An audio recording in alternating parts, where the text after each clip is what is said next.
Right, now today we are going to make a knife out of the rustiest, oldest bit of metal you could imagine. This stuff's about 7-8 mil thick. Comes from an old railway station. I don't know what kind of metal it is, but it is seriously hard. Just to chop through one end of it took 2 discs. Don't know what kind of metal it is. It's extremely silvery shiny. And it came off a fence. It's been there for at least 50 years. And it's still like, yeah, it's corroded on the outside. Quite bad. It's going to be a job and a half to get it back down to clean metal again. But we'll chop along the inside and keep the big wide beam. And then we'll trace out some marks, cut out a couple of knife blanks, and we will go from there. Okay, we're back. We've cut out one knife blank. What a nightmare to clean that up. An absolute nightmare. Now, I have been cleaning at this one. Yeah, it won't be that shape. I just cut out a bit that was where the weld was, and then when I cleaned it up, it almost looked like a giant sword, so I trimmed the edge. So yeah, look. That ain't a knife, that's a knife. But yeah, the knife blank, we will trace out another knife blank out of this big part. And what a nightmare to clean it up. I've been grinding at this for hours, all day, and this is as far as I've got. I've used all my cutting discs trying to get this. I've got like one and a small bit left. And then there's this big beauty, which I'm debating, maybe we should just turn it into a knife. It could be like the biggest Bowie knife you've seen in your life. Maybe not. But, yeah, we're going to cut out another template out of this one and see where we go. Right, we've settled on this. We chopped the big one apart. We've settled this in our shape. We'll bring this part here to more a point. And we've still got to clean the metal up a bit. Still a couple of divots we need to get down to make it equal. Nice big thick knife. So yeah, doodled shapes. It's just got a huge handle just now until we figure out where it's going to be. So keep at it. I'm trying to tidy up all the edges so they're completely flat all the way around, so before I start sculpting it. But yeah, this has been a nightmare. Maybe one of you can tell me what kind of steel this might be. It's very, very silver. Very hard. Aluminium oxide, flap sander, grinding disc. Barely any of it's even touching it. It's just sliding straight across it. So it's a very good metal, and I hope maybe once it's hardened it does a good job. So, but we'll make it look pretty before that. Okay, so after a lot of grinding on the bench grinder there, we've managed to clean up a bit of an edge. And on this side a bit of an edge. I've just marked out a line. We've got to put some holes through the actual blade, give it a bit of decoration. So let's see what we can come up with.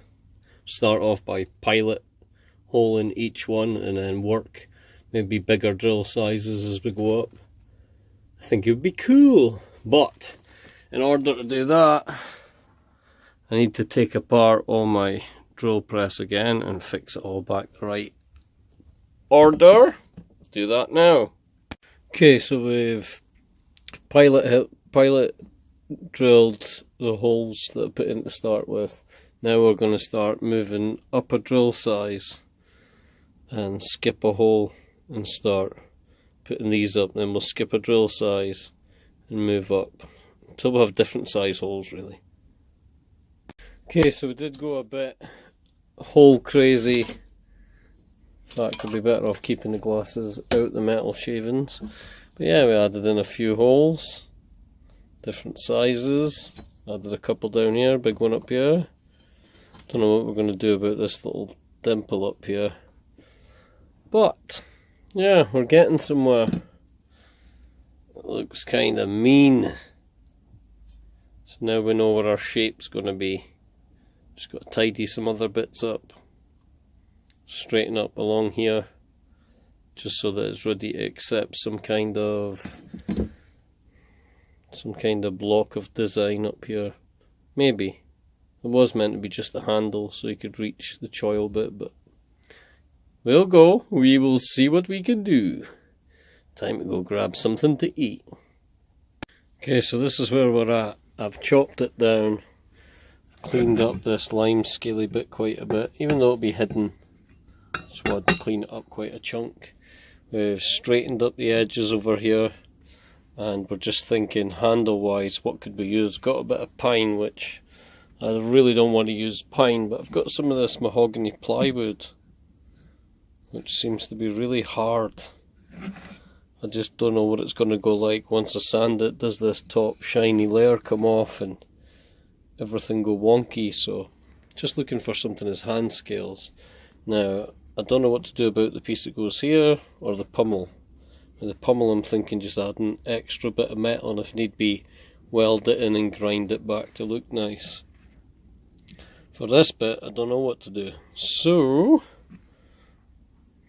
don't know, maybe find the piece that I've got lying about that could be chopped and retrofitted into place that would look cool. Don't know, we'll see. Right, well, I used half a tank of MAPP gas in there and nearly half a tank in there, and that's all we ended up with. So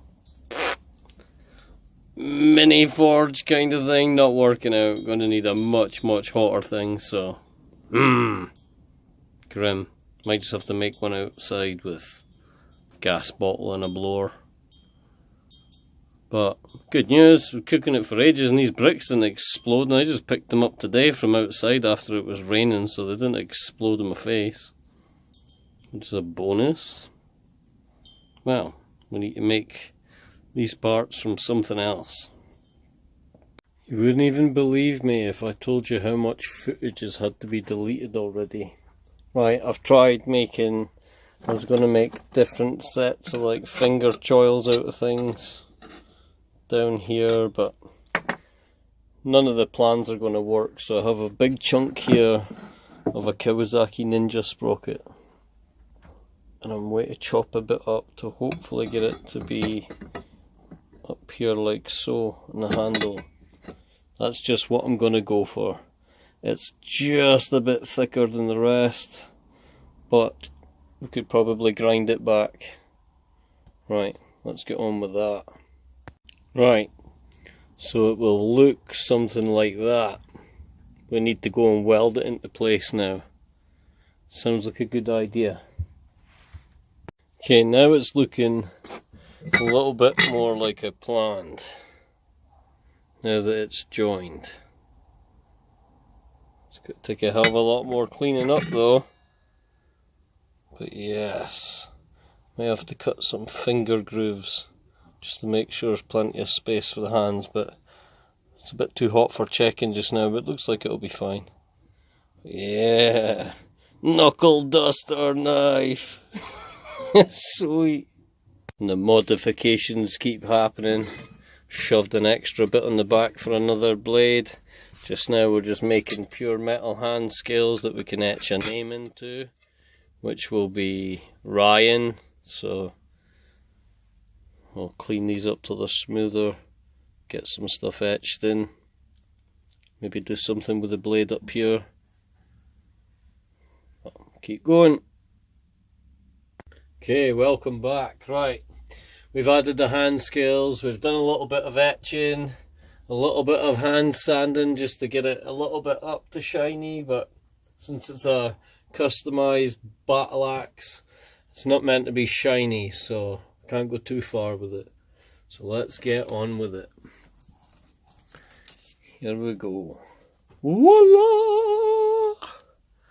As you can see, the etching is quite deep.